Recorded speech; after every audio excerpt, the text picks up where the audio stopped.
Hello 呀，Baby Y Y 啊，今日嚟到咧珠海嘅漢庭酒店，而家嗡出嚟一下先。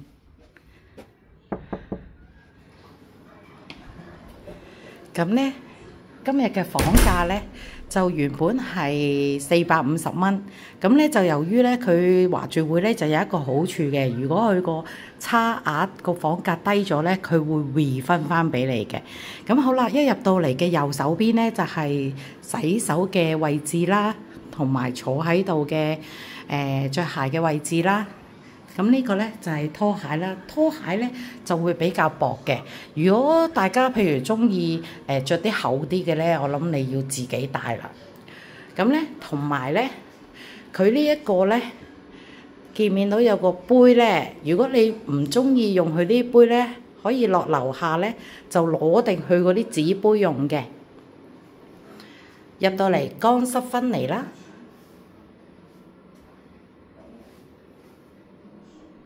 咁咧就冇頭灑嘅，咁你要記得啦。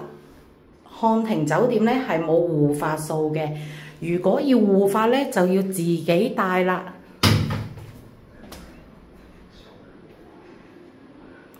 好啦，飲水嘅位置，如果中意茶包咧，亦都可以問多佢攞多幾個嘅，中意飲茶。食宵夜區，今日都係訂咗一間大床房，其實你哋可以訂平一級嘅，跟住咧提升到佢呢一個商務房啦，其實係最大㗎啦，呢個已經。但係由於我哋訂嘅時候咧，已經係訂到最靚最貴嘅，咁所以咧佢今次係冇得免費提升俾我哋，因為係最大啦。電視位置。電視隔離咧都有個少少嘅化妝台啦、茶几啊咁樣啦。咁咧就因為呢一度樓高咧就得3層嘅啫。咁係2025年咧重新再裝修過嘅。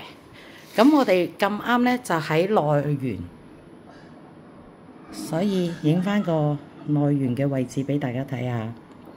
對面咧就會西斜啲，就會熱啲㗎啦。咁所以我哋揀翻咧唔西斜嗰邊，就變咗係草地咯。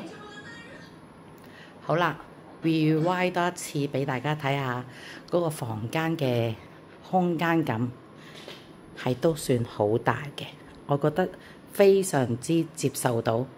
如果大家離開珠海嘅，就不妨訂下漢庭酒店啦。好啦，記得 like 我 Baby Y Y 嘅頻道，你嘅訂閱就係我嘅原動力。拜拜。